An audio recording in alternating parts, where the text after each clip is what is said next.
Hello, I'm Alessio Cavatore. I've designed the Labyrinth board game, and today I'm here to talk to you through the prototype of the Humongus expansion for Labyrinth the board game. That will be an exclusive on the campaign, the GameFound campaign, which is about to launch, or is launched by the time you see this video. And so, like the other expansions for Labyrinth, is composed of miniatures and of rules. This one actually also has a board. How do you use the expansion in your games of Labyrinth? Well, there's three ways of using this expansion, a bit like the other expansions. So the first way of using it is to simply use the miniature. The miniature of Humongus is a fantastic piece, and is the last one the last miniature that replaces the last of the standees in the board game. Because if you have the Goblins expansion and the Fires expansion, then you can play the game in a deluxe fashion with all the standees replaced by miniatures. So the simplest way is just to replace the Humongus standee with the Humongus miniature, and no rules. That's level one. Level two, there's actually a mini game, a completely separate mini game that works on its own, and we tried it a lot. We think it's quite fun, and you guys should give us your feedback. And but you know, it's good, entertaining little mini game from 1 to 4 players. And so that's the second way. Just play this mini game, which is about our 4 friends kind of fighting or trying to defeat Humongus at the gate of Goblin City. The third way of playing the game is actually integrating the main board game, Labyrinth board game, with the mini game. So very simply, when you reach the Goblin City, the gate, in the board game, normally that's resolved with a single dice roll against the Humongus standee or miniature, but this will be resolved with a game of the mini game. So when you reach that, instead of a single roll, you would play the mini game, and that will be the outcome of the challenge against Humongus. So today I will talk you through the mini game and tell you how it works and what is it about. So without much further ado, the minigame includes this board, which represents the Barbican in front of the Goblin City. So the gate of Goblin City here. By the way, this is all a prototype, of course, and uses components from the main game and some new components. The new components are the expansion. The expansion components are the board. This is a prototype of it, and of course the miniatures of Humongus and the cards. So there's 2 different types of cards. We have the turn cards and we have the Humongus cards, and I'll explain how they work in a second. The rest is from the board game, from the main board game. Okay, so the scene that this minigame represents is, of course, when Sarah and her friend find Goblin City, and the gate closes and out steps Humongus, rambling, "Who goes?" And they have a scrap, and finally Hoggle comes running down the walls and comes to rescue, to save the day, effectively. This is the minigame, and this is the scene represented by the minigame. How does it work? Well, you laid out the board, and the characters in these are the starting positions. And you begin by giving a good shuffle to the turn cards, which I'll do right now. So shuffle the turn cards. The turn cards will tell us in which order each of the character activates, and the card will tell you what to do when it's your turn to activate. So for example, let's not say Humongus, let's pick a Ludo. So imagine I drew the Ludo card, and it says, Ludo, move from 0 to 2 spaces and do an action, or move 0 to 3 spaces. So what you do when your card comes out is you can move up to 3 spaces if you're running, so to speak. So 1, 2, 3. For example, not diagonally, just horizontally or vertically. Or you can do 2 moves and an action. The one action you can do normally is attacking Humongus, but we'll get to that later. Basically, you continue drawing cards and acting when the card tells you it's your turn. So obviously it's random. When you draw a Humongus card like this one, the card will tell you to draw 5 Humongus cards and execute the commands on the card. So effectively, Humongus works on AI, so to speak. So the cards here, which are 10 cards divided into 2 decks because there's 2 Humongus cards in here. So there's 1 card for each of the heroes and 2 cards for Humongus. So it will activate twice, and the card is only once in a turn. When it's Humongus' turn, I'll pick one of these at random and start to turn the cards, and the cards will tell me what Humongus is going to do. The cards could be rotate, which has a set of rules about... Basically, Humongus always tries to increase the number of characters within range of his axe first. If he cannot increase the number of characters in range of his axe, he will rotate and try to see the most characters. Basically, he will look up and look forward and see who can... He tries to increase the number of characters he can see. In this case, he would rotate it will stay as it is because he can see 3 characters there, so he wouldn't rotate towards Hoggle, because otherwise it would reduce the number of characters he can see. So this card will do nothing. Duplicate. Then he would swing his axe, which means his axe will attack these 3 areas in front of him in a swing. Nothing. So basically he's just warming up. Axe again, advance. Advance is very simple. It's literally 1 step forward. So it will move there. And to finish it off, it will rotate. Still, that doesn't change. Continue to draw. So we will continue to draw, and there will be a mix. So the things you can do is advance, rotate, and attack with axe. Those are the 3 actions, which are equally represented here. But there is a 10th card, special card, which is the AI card. So this card is basically is a way for you guys to control how intelligent the Humongus is, and so you can regulate if you want the game to be harder or not as hard for the friends. This card works slightly differently. Basically, when you draw this card, Humongus gets a little bit more intelligent. Instead of doing a completely random action, he starts to ask itself questions. He goes, can I hit somebody with the axe? If the answer is no, he says, well, can I then rotate to bring more characters into range of my axe or my view?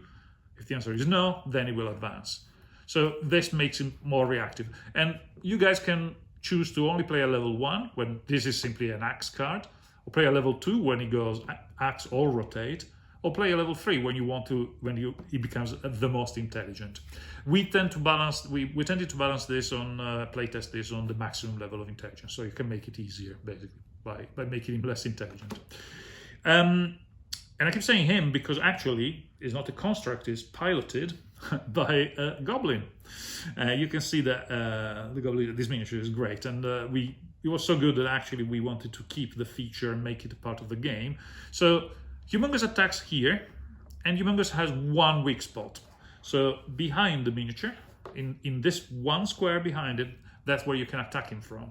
So the game effectively will be the characters moving around the board, trying to get to this square and attack Humongus. You will soon find that there is a strategy tactic to it. I will get to it after, but let's stick to the mechanics first. So when a character manages to go two movements and an action, so say Hoggle starts here, he will go 1-2, getting into the striking position, and he can do an action. The action is attacking Humongus. When Humongus has a helmet, first you have to use your wit, to be depending on how clever you are, to open up the latches that secure the helmet and protect the pilot. So it's a wit test. Characters have speed, wit, and brawn, as well as a level of willpower, just like in the board game. Your wit is what you use to unlatch the helmet. So you will have to take a wit test based on your wit, and luckily for us, Hoggle is a D12, so he's the cleverest of them all and knows the best about more information about the labyrinth. So the difficulty level on everything in this game is 6 for everything. So you just need to roll a 6 on a D12. So let's say that, for example, Hoggle rolls a 9, succeeds, 6 or more, and whenever you succeed on the unlatching test, the helmet is removed. Humongus instantly turns to face you. Because he's angry, I guess, and so you are in range of the axe. But now he's been defeated once. From now on, it will be more. Well, yes, actually, you have a chance of defeating him properly by getting another character in the same space there and doing a brawn test. This time is about physical strength. It's about grabbing the goblin pilot and chucking him out, and therefore defeating Humongus. So, for example, if it was Didymus' turn to activate, you could go 1-2, get behind him, take a brawn test. The brawn of Didymus is second only to Ludo, and so Didymus will roll a d8. If he rolled a 7, then it would defeat the pilot and win the game. So this is what you guys are trying to do to defeat Humongus. What Humongus does is when you are in axe range, he would attack with his axe if he draws an axe card or the intelligence card. And that's when the characters use the speed ability. The speed ability is used to dodge the axe. So again, if you're attacked by the axe, you would roll a speed test. And if you manage to succeed, you just dodge away from the axe. If you fail, you're hit by the axe, and that's bad news. So you suffer either 1 or 2 points of damage, depending on how many people are in front, but those are details that you will see in the rules. And you're thrown into a random space on the board by rolling 2d6s, 2 and 6. So in this case, it would be 2 and 6. Hoggle is chucked there. He's down from the hit. So the next time you activate, you can only stand up. You can only do an action, and the action is standing up in this case. So that's what Humongus does. Say Hoggle was the only hero there, he would have lost 2 points of willpower, left with 1 point of willpower. So when you're hit by the axe, or when you hit the wall, because the wall is full of spikes, like in the movie, then you take some damage. When a character loses all of their willpower, they are removed and they don't keep playing. So what is the game about? The game is about really the characters working together and trying to play on the rotate cards of Humongus, because you kind of can count the cards and know how much he's going to behave, how he's going to behave when he's activating. So is he going to advance a lot, to rotate a lot, to hit with the axe a lot? So you try to remember some of that, and you try, very importantly, to have at the beginning of the game, when Humongus has still his helmet, you want a clever character behind. That probably Sarah and Hoggle are your best guys at trying to sneak behind him, because they are the cleverest ones. While your strong characters normally should try to be decoys. You should try to exploit the rotation rule to try to make sure to drag Humongus towards your strong characters, while your clever characters sneak behind and try to get to the position of attacking and unlatching the helmet. Once that happens, then it's the other way around. Your clever characters should actually drag Humongus in the direction that is ideal, because now you need strength. And for strength, you need Hoggle, really. Sorry, you need Ludo or Sarah. Sorry, Didymus or Ludo.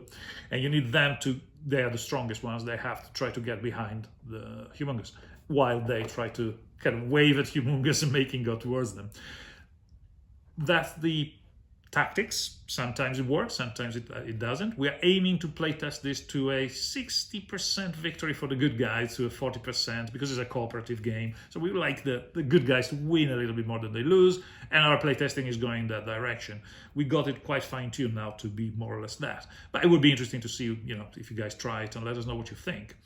And so that's the game. Is a combination of random activation and tactic of trying to exploit the way your knowledge about how he's behaving, what is done before in the turn.